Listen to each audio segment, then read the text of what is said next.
Hey, good afternoon, everyone. Oh, thank you. All right. Happy Tuesday. Okay, I do have a couple of things at the top, so bear with me here. So on September 23rd to the 25th, the president will travel to New York City to participate in the 79th session of the United Nations General Assembly. In addition to addressing the General Assembly on Tuesday, the president will meet with world leaders to discuss cooperation in tackling threats to international peace and security, advancing global prosperity, and protecting human rights. We will have more to share on the president's engagements at UNGA in the upcoming days. Yesterday, as you all know, the White House, led by the National Security Council and Office for Pandemic Preparedness and Response, hosted a convening of federal agencies, global and domestic public health partners, advocacy organizations, and community leaders to discuss the escalating Mpox outbreak in the Democratic Republic of the Congo and also elsewhere. The Biden-Harris administration is diligently working to combat the significant increase of Mpox cases in the DRC and ensure our own preparedness and resilience here at home. We've been closely monitoring the spread of Mpox in DRC since 2023, working closely with the government of DRC as well as regional and global health partners to reduce the impact of this outbreak and safeguard public health. Over the past few months, the United States has provided an additional $20 million to support Mpox preparedness and response efforts in Central and Eastern Africa, and we are prepared to spend an additional $35 million on the response. We have also been surging vaccines to the response with 50,000 doses of vaccines arriving in DRC just last week. The U.S. will continue to be a global leader in the Mpox response and bolster domestic preparedness as well. Today, on the other side of Pennsylvania Avenue, Senate Democrats will once again put forward a bill to safeguard access to IVF for families across the country.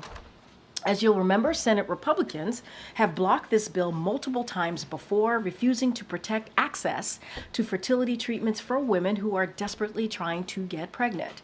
As President Biden has said, the disregard for a woman's right to make these decisions for herself and her family is outrageous and unacceptable.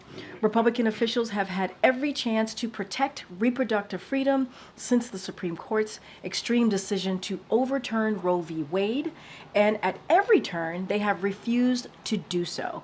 Instead, their dangerous agenda is having devastating consequences for women's health and lives.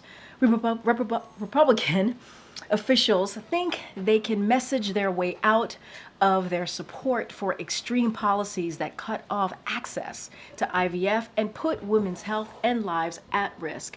But no attempt to rebrand can change the fact that Republican elected officials have spent decades trying to eliminate the constitutional right to choose and undermine reproductive freedom everywhere. When Roe v. Wade was overturned, Republican elected officials got what they wanted, and they are not going to stop there. President Biden and Vice President Harris believe that every woman should have the right to make their own decisions and access the care that they need, including fertility treatment. And they will continue to fight alongside Democrats in Congress until the protections of Roe v. Wade are restored in federal law for all women in every state. Senate Republicans should truly join us. And today is voter registration day. Without getting into politics from here, we can all recognize the importance of the right to vote and have that vote counted. Since President Biden came into office, he has worked to protect that right by promoting nonpartisan access to voter registration and making voting more accessible for everyone who is eligible. From students to veterans to tribal communities. The president and the vice president believe that to fully secure the right to vote in every state, Congress must take action and pass the Freedom to Vote Act and the John Lewis Voting Rights Advancement Act. We will keep working to make sure Americans can engage in the democratic process and have their voices heard.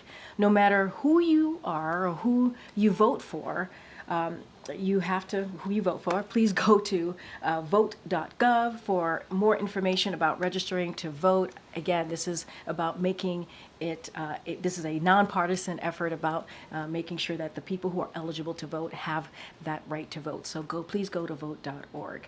Okay, with that, Chris. There has been an outbreak of exploding pagers in Lebanon.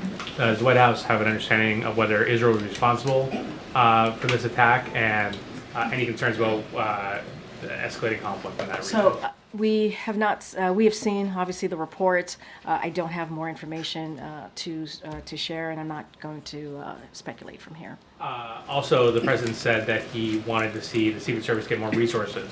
What is the White House doing to make sure the Secret Service gets more resources? What will those resources look like? And also, what is the thought on reorganizing the Secret Service to refocus on executive protection? So a couple of things you asked. So just want to, as it relates to the CR, as you know, that's a short-term CR. The Secret Service is working closely with Congress on their needs, and so there can be many avenues to get there, to make sure that we actually achieve that goal. So we're not going to get ahead of those conversations. As we're talking about more broadly supplemental funding, just want to take a step back and walk through again what the president believes in your question to me. The president believes that Secret Service should have every resource capability available to them, the protective measures available to them to do a mission that is indeed critical. And so we want to make sure, the president wants to make sure that they have the resource for that. And just to take a step back, in August, as part of our responsibility to plan for a possible short-term continuing resolution, OMB provided Congress with a list of budget needs to avoid disruptions to government services through the first quarter of the fiscal year. One of those requests submitted was for the Secret Service. It would ensure Secret Service had the ability to execute its, again, critical mission even during a continuing resolution, including its responsibilities related to the 2024 presidential campaign. Without that particular request in August, that anomaly, the Secret Service would have inefficient resources to sustain and enhance protective operations during the period of the CR. Separately from that, again, the Secret Service has been in touch with Congress. We believe there are many avenues to get that done, and so we're not going to get ahead of those conversations. But this is something since August that we've been talking about. The president has been always very clear. They need more resources. The Secret Service needs more resources. They need more capabilities. The mission that they are indeed doing is critical. To your question about the change of leadership, the president has confidence in the Secret Service leadership. He commends the Secret Service for their handling of the situation and ensuring that the former president was safe, his safety. The Secret Service has already announced a review into the incident, into what happened. And so, as we have said many times, the men and women at the Secret Service have a hard job, a tireless, thankful job. And we have to remember they're protecting the president, they're protecting former presidents, and many others. Again, this is a mission that is critical. The president certainly has full confidence in them. Go ahead, Selena. Thanks, Karine. Donald Trump blamed President Biden and Vice President Harris for the latest assassination attempt against him. He claimed without evidence that their rhetoric is causing him to be, quote, shot at. How is the White House responding to those comments? Well, I love that you added without evidence because I want to be very clear here. The president and the vice president have always forcefully condemned violence in all forms, including political violence, and we certainly have never encouraged any violence in any way. If anything, this is a president and a vice president has been pretty forceful about that. You know, when it comes to differences in issues and policies, we believe that there should be a conversation. There was a debate just last week, right? There should be a conversation and a back and forth about that, a healthy conversation. And it's crucial that we do that. And the president has also said, when it comes to, violent rhetoric, we got to bring the temperature down. You heard that directly from this president. And it is not the time to tear Americans apart. We cannot do that or divide our country. The president and the vice president is always going to call that out. But they have been very clear, very forceful on condemning any form of political violence. So do the president and vice president believe that the kind of language that Trump used in those comments I just said are contributing to the tension and divisiveness you just talked about? It is, look, we're going to be really clear, we've always have been. It is important to bring down the temperature, to bring that temperature down of that political violent rhetoric. We've been very clear about that. And we believe, this president believes, let's not forget why he decided to run in 2020, was about that, was about making sure that we bring the country together, that we bring people together, and it was not about dividing. And so we're going to continue to be very, very clear about that. We're going to continue to call that out. And they did, January 6th. The president and the vice president called that out. When Paul Pelosi was attacked because of political rhetoric, violent rhetoric, we called that out. And when the first incident happened a couple weeks ago, the Butler, after that aftermath, the president called that out as well. And so he's very consistent. He thinks both sides should be very clear about that. It's not just the president or the vice president. Every leader, national leader, or any leader in this country should be calling out political violence and bringing the country together, not dividing it. Just to be clear. Just to clarify, so you're saying that the president and vice president believe that former President Donald Trump should be toning down his rhetoric? So I'll say this. President Biden has been clear-eyed about the threat that the former president represents to our democracy. He's been clear-eyed about that. From his role, let's not forget, from his role of January 6th, where he refused to accept the outcomes of free and fair elections. Look what happened on that day. Some of you were there at the Capitol. Some of you have colleagues who were there at the Capitol, reported and saw what happened. 2,000 angry people went there to try to overturn a free and fair election. And so it's not going to stop the president and the vice president to call out, to continue to strongly call out, when it comes to protecting our democracy. We have to be forceful about that. We have to be very clear. We can resolve our differences, right? Via talk at the ballot box, right? We can have differences in policies and issues. That is okay. It is important that we have differences there. But when it comes to political violence, we have to condemn it. Go ahead, Jeff. Thanks, Karine. A couple follow-ups. Is the White House, is the president concerned about additional escalation in the Middle East after this pager incident with Hezbollah and Israel? I'm going to be super thoughtful about this. I'm not going to get into speculation from here. I wasn't asking you to speculate. I'm just not going to go beyond the reports. Just going to be not going to get into hypotheticals here. Okay, I wasn't asking a hypothetical. I'm asking if the president is concerned about future escalation, which is something he's talked about when a it comes lot. when it comes to the Middle East, that is something that we have spoken to before. We are always obviously concerned about that. This particular incident, I don't want to get into speculate about it or get into hypotheticals about it. When we think about the conflict along the blue line between Israel and Hezbollah, it has gone on for way too long, long enough, and so it is in everyone's interest to resolve it quickly and diplomatically. So we continue to believe that there should be a diplomatic resolution to this, and so I will leave it there. And well, actually, I'll add, this is why the ceasefire negotiation is so important. This is why the hostage deal is so important. This is why the president and his administration has been working around the clock, 24 hours to get that done. We believe the deal would help reduce tensions along the blue line, and that is one of the reasons.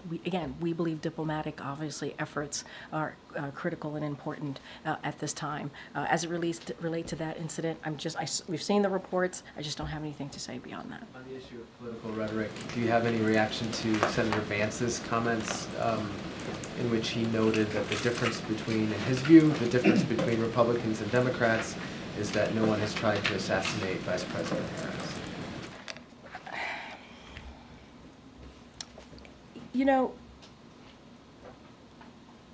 Again, going to be mindful. Obviously, he's a candidate. But when you are a national leader, and you have a community that looks up to your leadership, and you have a job where you're supposed to make people's lives better, where you're supposed to do the thing that is right on behalf, not just the American people, but on behalf of this country. People entrust in you to do just that, entrust in you to make decisions that's going to move this country forward, to make it the great country that it is. And when you have that type of language out there, it's dangerous. It's dangerous because people look up to that particular national leader, and they listen to you when you are a national leader. And when you make comments like that, all it does is create or opens an opportunity for people to listen to you and potentially take you very seriously. And so it's dangerous to have that type of rhetoric out there. This is why this president and this vice president has been very clear on condemning any type of political violence, political rhetoric. And that's why when the president called the former president, was really relieved that the president was safe. And the president has said, we need to tone that down. We need to tone it down. And it should have no place in our politics. It should have no place in our country. We should not be speaking that way. We should not be saying those things. It is already, we are living in a space right now where the political rhetoric is too high. The violent rhetoric is too high. And we saw what happened on January 6th. We saw what happened sadly, to Paul Pelosi. And we saw what happened at Butler, the aftermath of Butler, and over the weekend. And we gotta tone it down. We do. Karine, just one more on the Lebanon situation. Just given that you and John Kirby from this podium have talked about so much, that the one thing the U.S. would like to avoid is an escalation in the region. And we're talking about at least 9 people dead, thousands of people injured. I mean, can you give us a sense of whether there have been at least discussions here in the building about concerns that this could be the start of something new? Look, I've always said, and we've always said to your question, our concern of escalation in the Middle East, and we've talked about, I just went into how it's important to have those diplomatic conversations, and even talked about how enough is enough. As it relates to this particular report, obviously we've seen the report. I don't have more information. I don't want to speculate from here, but we've been very clear about the tensions in the Middle East and wanting to make sure that we do everything that we can to lessen the tension there. Can you say whether senior officials were surprised to see this kind of coordinated, widespread? So what I can say is, if you're asking me if the U.S. was involved, no, the U.S. was not involved. If you're asking me if we were aware of the operation, we were not aware of this incident, that hundreds of pagers, as you just mentioned, were going to explode in Lebanon ahead of time. This is not something that we were aware of, and I'm just not going to go beyond that. And just, She referred to it as an operation. Sorry, for interrupting. You referred to it as an operation. Do you Yeah, mean an this Israeli incident, I don't have anything beyond the reports that are out there. I don't have anything beyond to share. What I can say is that we were not aware of this incident and of the hundreds of pagers that were going to explode in Lebanon ahead of time. That is not something that we were aware of. That's what I can confirm. Go ahead. Just in the context of what happened on Sunday with the former president, President Biden said in a radio interview this morning, quote, "Everything's frightening." Does he feel absolutely confident that he is safe? Does he feel absolutely confident that the vice president is safe when they are out traveling, out and about? Yes, he has full confidence in the Secret Service. He understands the difficulties of the job, the tireless work that the Secret Service, the men and women of Secret Service do every day. And he also says they need more resources to be able to, capabilities, resources to be able to do the job that they're doing. It's not just the president, it's not just the vice president, it's also former presidents and much more. And so that is why we continue to work with Congress to get that done. So when he used the word frightening, he was not referring to anything related to his own safety, the vice president's I mean, safety.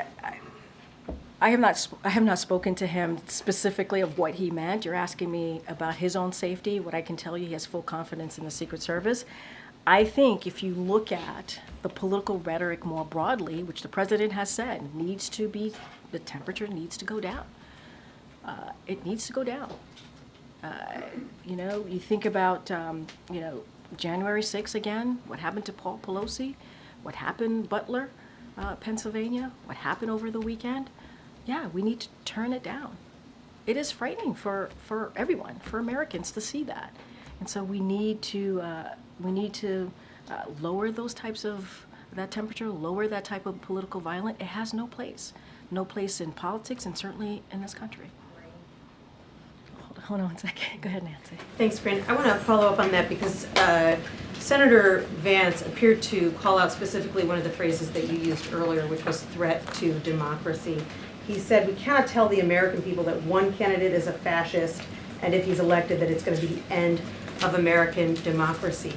Now, I recognize that Donald Trump has also used those phrases, threat to democracy, danger to democracy, but in light of what has happened and in light of the fact that there are going to be disturbed people who take words like threat or danger literally, is the president and is the vice president considering avoiding those specific terms, threat to democracy or danger to democracy? I mean, look, and I answered this question. The president has always been very clear-eyed about this, about the threat of the former president represents to our democracy. Just think about January 6th.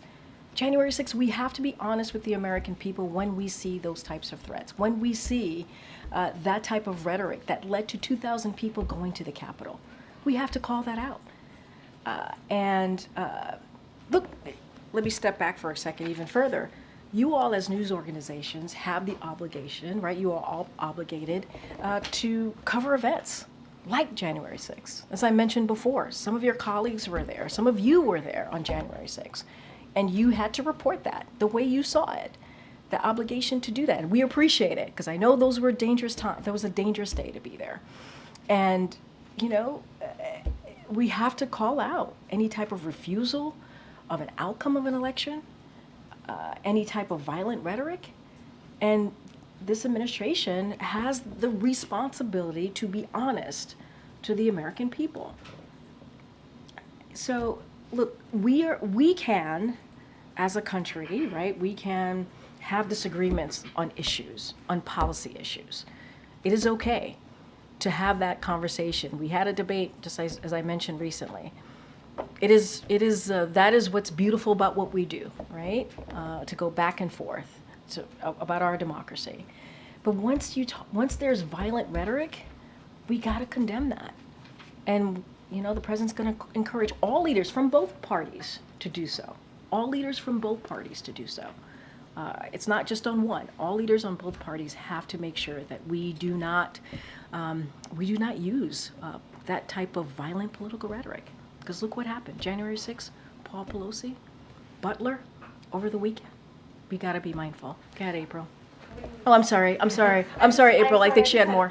Sorry. I apologize. No problem. So this is a question about the Secret Service, and I'm wondering if the president believes that at least until the Secret Service can get the resources that he says that it needs, does he believe that both presidential candidates should be avoiding unscheduled movements, particularly in open air locations like a golf course that are very difficult to secure when the Secret Service and law enforcement don't have a lot of advance notice? So that is for the Secret Service to speak to. I can't speak to their protocol and how they do their business. That they are the professionals, so that is for them to decide on. I will speak to what the acting Secret Service director said. He said this yesterday as it relates to basically the former president's protection. And I think this is important. In the aftermath of July 13th, President Biden made it clear that former President Trump should have the highest level of protection offered by the Secret Service. And the president has repeatedly said that the Secret Service should have every resource, capability in order to do their job, which is mission critical. And since July 13th, the Secret Service has greatly enhanced the security footprint for the former president. And so that is something that they have said they have done. That is something that the president wanted to see to be done. And so anything about their protocol, how they move about, how they make decisions, to your question, that is something for them to speak to. Thank you. Was it? Okay. Sorry, I'm sorry about that answer earlier. Go ahead, April. Going back to to an answer that you gave to someone about lowering the temperature when it comes to this divisive rhetoric, it's not just about presidential division. It's also about lowering the temperature, do you think, when it comes to the Haitian community? Because this debunked narrative from President Trump and J.D. Vance has now created a problem in Ohio. It's also created a problem for not just the Haitian migrants, but also others. Could you talk to me about this, and what is the White House planning to do, if they're planning to do anything, to change that narrative and to quell all of this upset and this, I guess, excitement over this? Well, look, I mean, we have been very clear. The president has been very clear in the past couple of days, speaking to this directly himself. What we've seen in Springfield, Ohio, the hateful and dangerous conspiracy theories that we've heard from political leaders, and they've been pushing this over and over again. But I also want to say that you've also heard from other Republicans, like the governor of Ohio, like the mayor of Springfield, who have said, who have debunked this and have been very clear that this is not true, what we're hearing, the hateful smears, and have called it out. And we heard it from the local police department as well in Ohio. And you know, as I said, the president said last week, this needs to stop. He spoke about it yesterday when he was at the HBCU event in Philly, and he's going to continue to do so. It is undignified and insulting to all of us as Americans, undignified and insulting to spread these types of filth. It is filth. It is dangerous. It puts us less safe. You know, it's dangerous and it's disruptive and it's fearful. So when you say it's undignified, and the other words that you use, but you also said dangerous, how dangerous is this? When communities feel unsafe because these type of hateful smears, these conspiracy theories are being spread about them, when schools are being shut down, hospitals, the community in Springfield, Ohio, it puts them in danger. It does, and we've seen it. And leaders should not be pulling us apart. They should not be pulling communities apart. They should be bringing them together in shared values. That's what the president believes. And my next to last question. We're watching the news and seeing what's happening to Sean Diddy Combs. With that said, he has been very political in the past. He has endorsed candidates. He said to vote. He said not to vote. And now this, what we see last night and today. What does this say to the American voting public as we look to these celebrities for endorsements?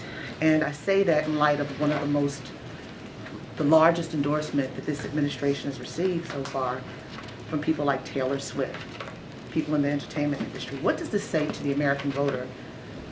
Does a celebrity have weight, that kind of weight? I mean, look, I'm not going to get into the politics of today and what an endorsement means. It's not for me to do from here. I think as you speak of Taylor Swift and other endorsements by entertainers, that is something I think the campaign could speak to directly. I did at the top talk about how, and want to do this without getting into politics, right? About today being voter registration day and the importance that this administration has put towards that. And also lifting up, making sure that legislation, the John Lewis legislation gets passed through in Congress. We want to make sure that voting is more accessible for everyone that is eligible. Everyone that is eligible. That's from students to veterans and to tribal communities. It is important that voting is made eligible for, is made possible for folks who are eligible. I'm not going to get into entertainers and what that means for the American public, especially as we're in the middle of an election cycle. But voting, as you know, is a sacred right, and I think we believe people should have the ability to exercise that right to vote, whoever they choose to vote for. So, understanding his Diddy's past dabbles in politics and understanding what's happening today, if true, does this administration condemn Diddy for what he's done? Look, it's an ongoing situation, legal matter. I would have to refer you to Department of Justice. Everything kind of is happening today, and so we just don't comment on ongoing legal matter. I'm not going to do that from here, so I'm going to leave it there. Go ahead, Anita. Thank you so much. I have a quick Iran question, then a longer domestic question. Just starting with Iran, their new president said that he is willing to have talks with the United States. He did give some conditions, and he also said he's willing to talk again about the nuclear program. Is the White House willing to play ball here? So we have long said, and I kind of said this in the beginning, that we view diplomacy as the best way to achieve an effective long-term solution when it comes to Iran's nuclear program. That is something that we have been pretty consistent about in the past 3.5 years, and we believe that having those diplomatic conversations when we talk about our relationships across the globe is so critical. However, we are far and away from anything like that right now. So we will judge Iran on their actions, not their words. Always been clear about that as well. And if Iran wants to demonstrate seriousness or a new approach, they should stop their nuclear and regional escalations. And then on domestic matters, first of all, have any figures from Ohio asked the administration for any help or assistance to safeguard the vulnerable communities there? Is this something you're considering? And then secondly, just zooming out, looking at the world and looking at your use of the word dangerous so many times today, what sort of message is the combination of these threats against the life of the candidate and all of this rhetoric, what message is this sending to American adversaries about the strength and the power of democracy? What would you say to them about that? So two different things. You're asking about Springfield, Ohio, and I said this last week and I'll repeat it here. First of all, we got to condemn any type of hateful smears and conspiracy theories. And when you do things like that, it does make people feel less safe. It does make communities feel less safe. And it's hateful. And you've heard from the mayor of Springfield, you've heard from the governor of Ohio saying this is not true. And these are two Republicans who are saying this is not true. And we've seen what that has done to the Haitian, in this instance, the Haitian population. And it is not right. It is not okay. Going to get to your question. So since day one, the president has always wanted to make sure that communities across the country have the support they need as we talk about migrants coming into their community and wanting to make sure that they have the help and the resources available to them. And so over the past 2 years, we have provided over $130 million to help communities across Ohio hosting recently arrived migrants, including Springfield. And since this past spring, back in April, DHS has been directly engaged with the city of Springfield and local officials to make sure they have the support they need. But again, this goes back to something that we talk about all the time from here, which is the bipartisan border deal. It is critical and important to continue to move forward with that. Republicans got in the way because of what the former president said. Do not do this. Do not move this forward. They put politics over doing the right thing for the American people. And so we're certainly want to see this move forward. But they've gotten in the way in getting a needed assistance, a continued assistance when it comes to migrant resources in these types of cities. And then the world is watching. Is democracy dangerous? I mean, look, we are always going to condemn any form of political violence. That's something that we've always been very clear about, whether it's here or abroad.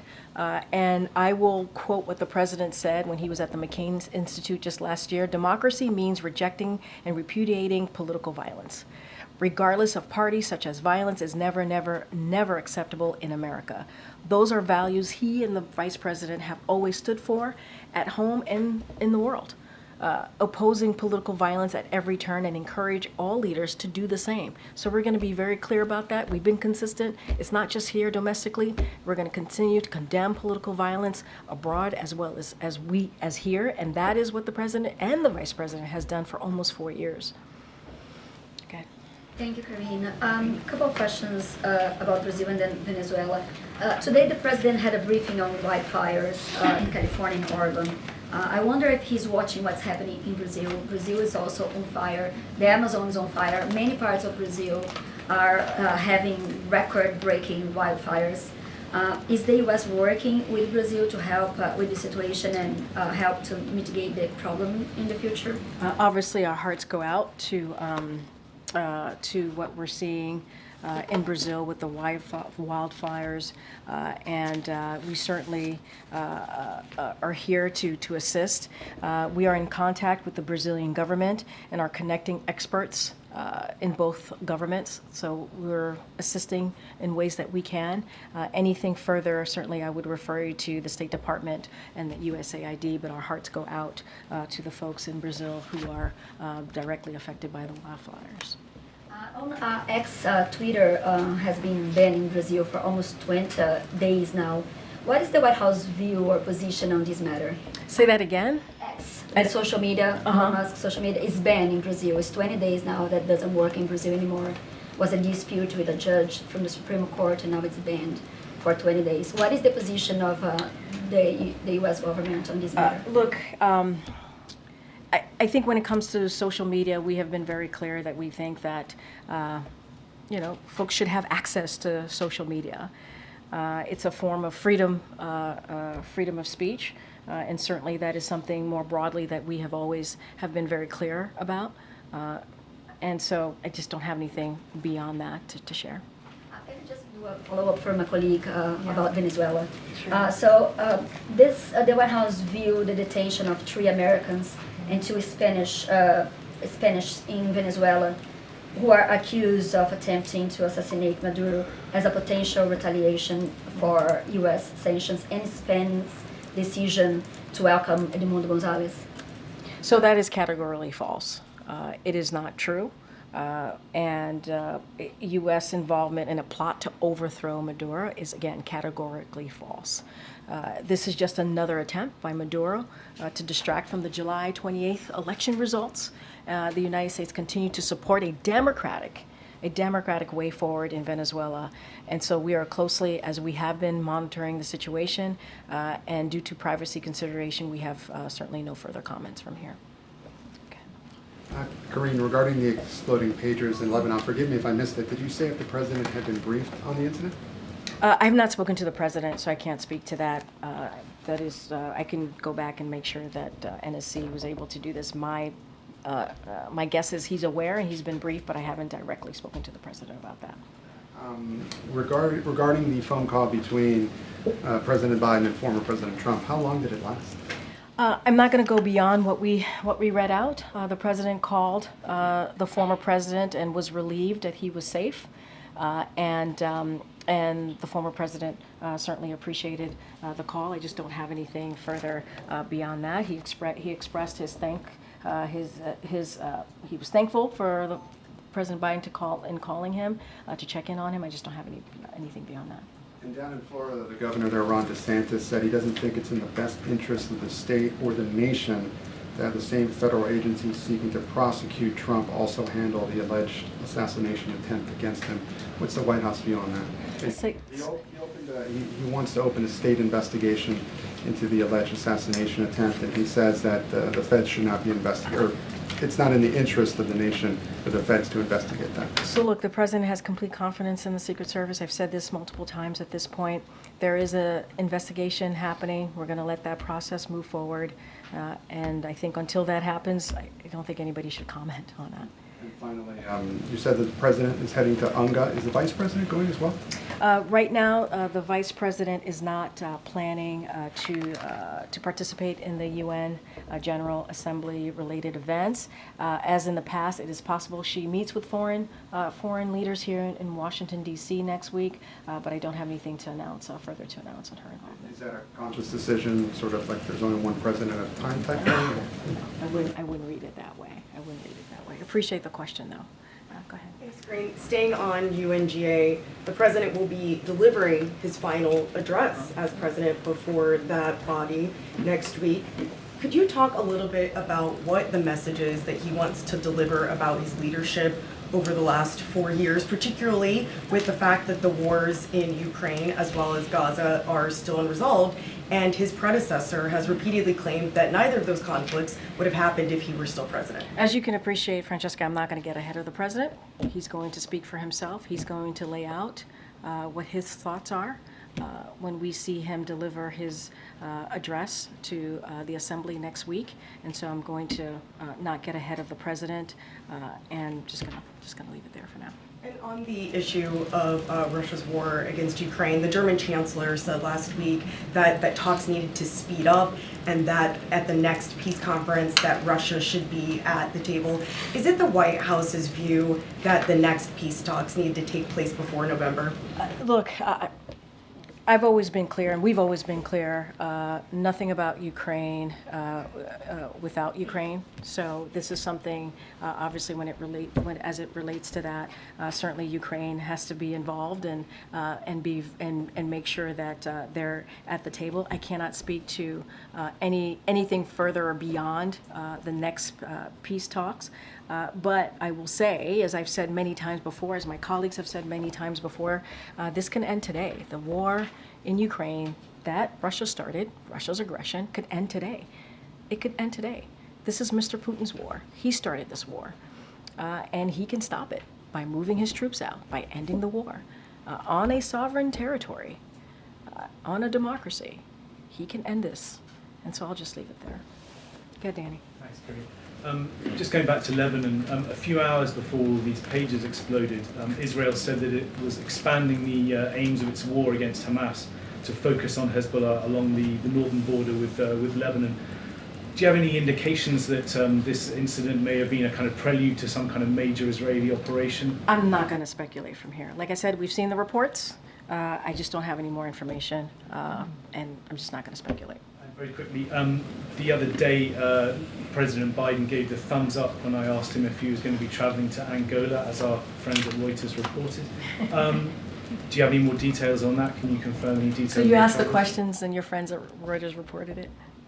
Is that what you're saying? No, I wish it was. It was Reuters reporting. I do have to admit some. I don't have anything. We don't have anything at this time to share on any travel for the president. So just leave it there. Okay. Thank you, Karine. It's been only 2 days since somebody allegedly tried to kill Donald Trump again. And you're here at the podium in the White House briefing room calling him a threat. How many more assassination attempts on Donald Trump until the president and the vice president and you pick a different word to describe Trump other than threat?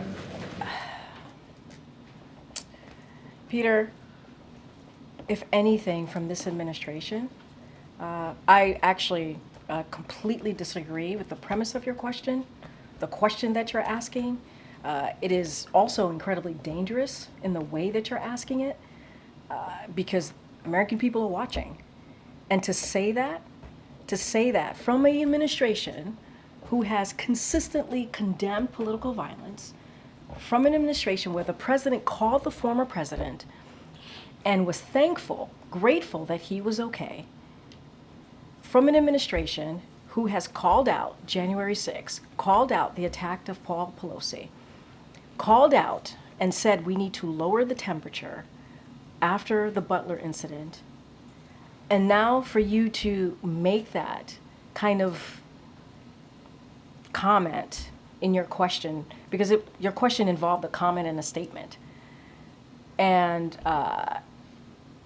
it is, that is also incredibly dangerous. When we have been very clear in condemning political violence from here, what I have said about the president, the former president, about January 6th is facts that you all have reported. It is fact. When you have a former president who basically says that the election wasn't, the results of the election were not the results of the election. When dozens of more than 60 Republican judges said that it was a free and fair election. More than 60 said it was indeed a free and fair election. You had more than 2,000 people who were told to go to the Capitol. It was one of the darkest days of our democracy. One of the darkest days. There were people law enforcement officers who died because of what happened at the Capitol. And they were there because the former president told them to go there. I mean, I don't know if that's not a threat in our democracy when it was one of the darkest days of our democracy, January 6th, one of the darkest days. And so we have been very clear from here. Now, we can have a disagreement on policies. We can, on issues. That is what we should do. It is important to have those disagreements. It is welcome to have those disagreements on the economy, on healthcare, on foreign policy. But when you start bringing political rhetoric, that is not okay. And that's what you've heard from us, too. You've heard of differences on policies.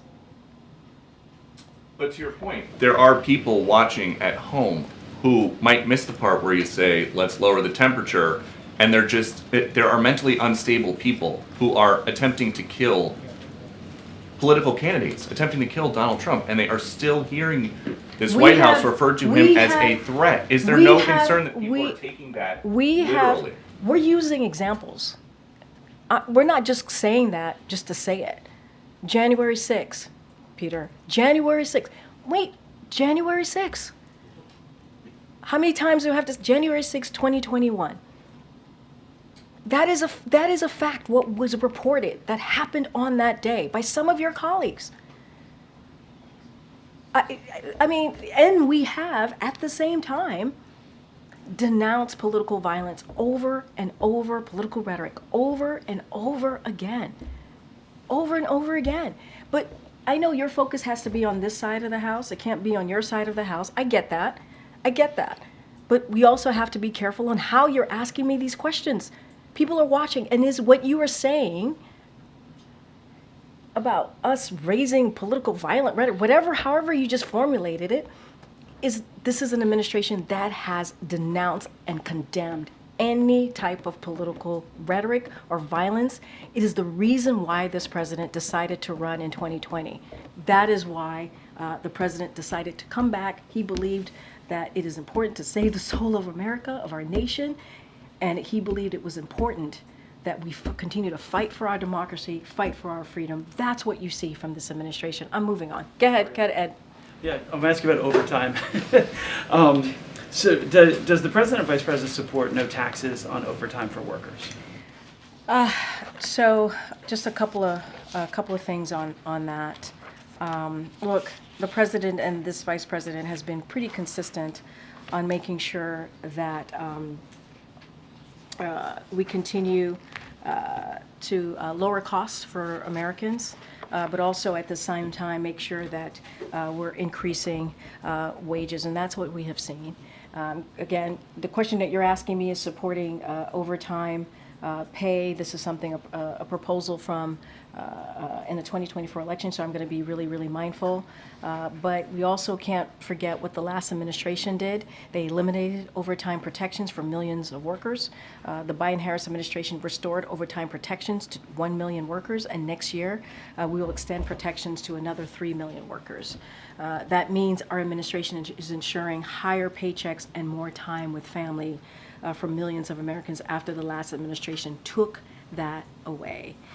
And so we cannot forget that, what this administration has done and versus what the last administration has done. So from January 2021 to now, overall prices are up 20%. Food at home is up 21%. Electricity is up about 28%. And the list goes on. Does the president believe that Americans are better off now than they were 4 years ago? Yes, and I understand what you're asking me. I get it. There's still a lot more work to be done, and we've always said that. That's why the president is always, and the vice president are always continuing to try to figure out how do we lower those costs. And we cannot forget what happened 4 years ago. We cannot forget what this president and this vice president walked into, what they inherited from the previous administration. And so it was an economy that was a free-for-all, that was a once in a century pandemic. There was no comprehensive plan to deal with that pandemic. The president and Democrats in Congress passed the American Rescue Plan, shots in arms, money in pockets. And also when we took over, the last year of the former administration, violence, murder was at an all-time high. And we have been able to bring down violent crime at a 50-year low.